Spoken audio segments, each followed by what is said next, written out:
नमस्कार। आज हम एक जमीन से जुड़े ऐसे मसले पर बात कर रहे हैं जो सुनने में आम लगता है पर होता बड़ा पेचीदा है। जी। कि भाई जमीन कानूनी तौर पर आपकी है पर कब्जा आपका नहीं है।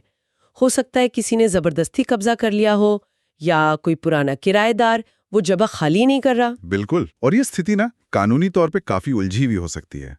तो आज हम जो जानकारी लाए हैं वो सिविल प्रक्रिया संहिता मतलब सीपीसी के जरिए इससे निपटने के कुछ रास्ते बताती हैं। हाँ, तो सबसे पहले शायद ये समझना जरूरी है कि कानून ये जो मालिकाना हक है, लीगल टाइटल जिसे कहते हैं, और जो असल कब्जा है मतलब फिजिकल पोजेशन, इनको अलग अलग कैसे देखता है। देखिए, ये बहुत अहम सवाल है। लीगल टाइटल का मतलब है आपके पास जमीन के मालिकाना हक के पक्के दस्तावेज हैं। जैसे जैसे रजिस्ट्री हो गई मतलब सेल डीड, या वसीयत से मिली हो, विरासत के कागजात हों, या किसी ने दान दी हो, गिफ्ट डीड हो। ये सब लीगल टाइटल के सबूत हैं। ठीक है। और कानून आमतौर पे ये मानकर चलता है कि भाई जिसके पास टाइटल है, कब्जा भी उसी का माना जाएगा। इसे कहते हैं कब्जे का अनुमान या प्रिजम्पशन ऑफ पोजेशन। अच्छा, हाँ, पर यह अनुमान तब तक ही है जब तक कोई दूसरा व्यक्ति पुख्ता सबूतों से यह साबित ना कर दे कि नहीं जी, असल कब्जा तो मेरा है। तो अगर मान लीजिए टाइटल हमारे पास है लेकिन कोई हमारी जमीन पर कब्जा करके बैठा है या उसमें मतलब दखल दे रहा है, इंटरफेयर कर रहा है, तो पहला कदम क्या उठाना चाहिए?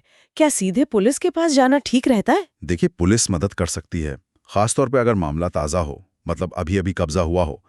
लेकिन एक ज्यादा मजबूत कानूनी रास्ता है सिविल कोर्ट का।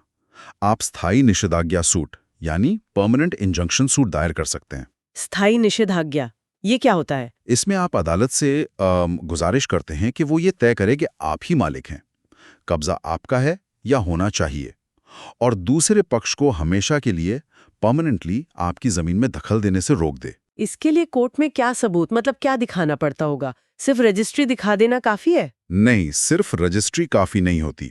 मालिकाना हक का दस्तावेज जैसे रजिस्ट्री, उसकी ओरिजिनल कॉपी या सर्टिफाइड कॉपी तो सबसे जरूरी है ही, लेकिन उसके साथ साथ आपको कब्जे के सबूत भी देने होते हैं। कब्जे के सबूत वो कैसे? हाँ, ये इस पर निर्भर करता है कि जमीन किस तरह की है। मान लीजिए खेती की जमीन है, हाँ। तो फिर लगान की रसीदें, सिंचाई के अगर बिल हैं, खाद बीज खरीदने की पर्चियां, मंडी में फसल बेचने की रसीदें, ये सब दिखाती हैं कि आप ही उस जमीन को इस्तेमाल कर रहे हैं, मतलब कब्जा आपका है। अच्छा, और अगर मकान या दुकान हो तो फिर बिजली पानी के बिल हो गए, हाउस टैक्स की रसीद, वोटर लिस्ट में अगर उस पते पर आपका नाम है, या आस पड़ोस के लोगों की गवाही भी, ये सब कब्जे के सबूत माने जा सकते हैं। ठीक है, ये समझ आया। अब मान लिया हमने केस किया और कोर्ट ने शुरू में हमारी बात सुनकर एक अंतरिम स्थगन आदेश मतलब इंटरिम स्टे ऑर्डर दे दिया, वो अस्थायी रोक लगा दी। जी। लेकिन अगर बाद में किसी वजह से ये स्टे ऑर्डर खारिज हो गया या मान लीजिए स्टे के बावजूद कब्जा हमसे छिन गया, तब क्या करेंगे? हाँ, ये बहुत प्रैक्टिकल सवाल है। यहीं पर सिविल प्रक्रिया संहिता यानी सीपीसी की एक धारा, सेक्शन 144, एक बहुत ही शक्तिशाली उपाय बनकर सामने आती है। इसका जो मूल सिद्धांत है वो है पुनर्स्थापना, रेस्टिट्यूशन जिसे कहते हैं। पुनर्स्थापना, रेस्टिट्यूशन, इसका मतलब क्या हुआ?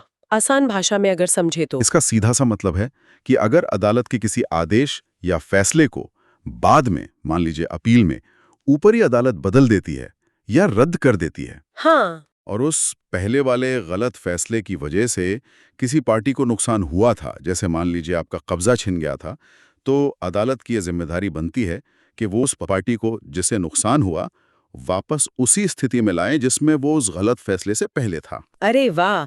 मतलब अगर कोर्ट के किसी गलत ऑर्डर की वजह से हमारा कब्जा गया था, तो जब सही ऑर्डर आएगा, तो सेक्शन 144 के तहत कोर्ट हमें कब्जा वापस दिला सकती है? बिल्कुल, बिल्कुल।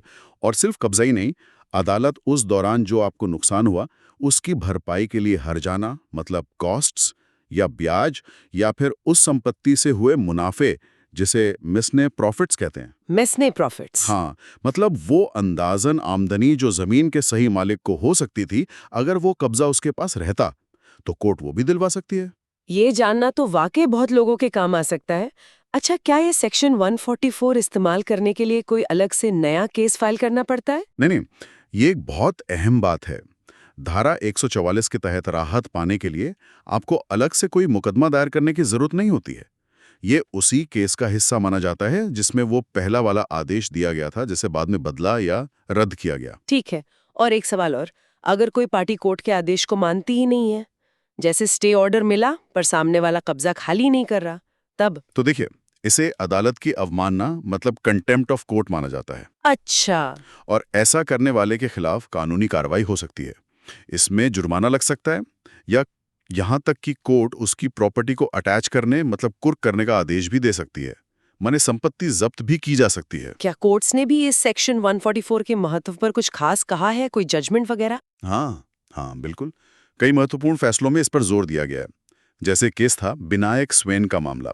उसमें सुप्रीम कोर्ट ने साफ तौर पर कहा कि अगर कोई न्यायिक निर्णय मतलब कोर्ट का फैसला बदला या रद्द किया जाता है, तो उससे प्रभावित पक्ष को पुरानी स्थिति में वापस लाना यानी पुनर्स्थापना करना कोर्ट का एक तरह से कर्तव्य बन जाता है। अच्छा, ये कोर्ट का कर्तव्य है। हाँ, इसी तरह एक और मामला था साउथ ईस्टर्न कोलफील्ड्स लिमिटेड का।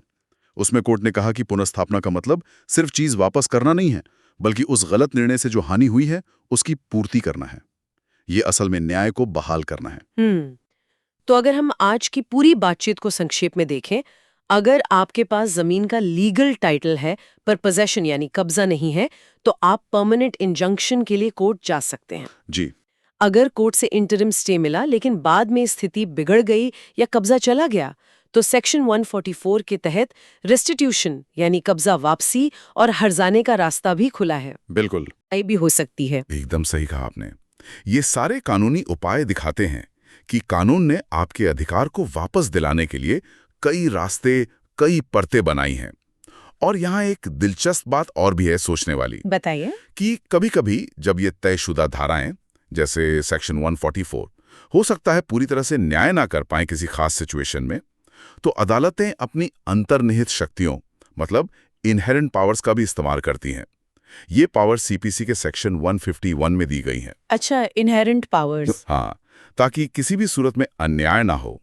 ये दिखाता है कि कानून की प्रक्रिया कभी-कभी जटिल जरूर लगती है, लेकिन उसका मकसद न्याय करना ही है। ये वाकई सोचने वाली बात है कि कैसे कानून अपने तय नियमों और जो असल में न्याय की जरूरत है उसके बीच एक संतुलन बनाने की कोशिश करता है। आज की इस चर्चा से ये तो साफ है कि अपने हक के लिए कानूनी रास्ते मौजूद हैं, बस सही जानकारी और सही कदम उठाने की जरूरत होती है। बिल्कुल, सही जानकारी और सही मार्गदर्शन बहुत जरूरी है।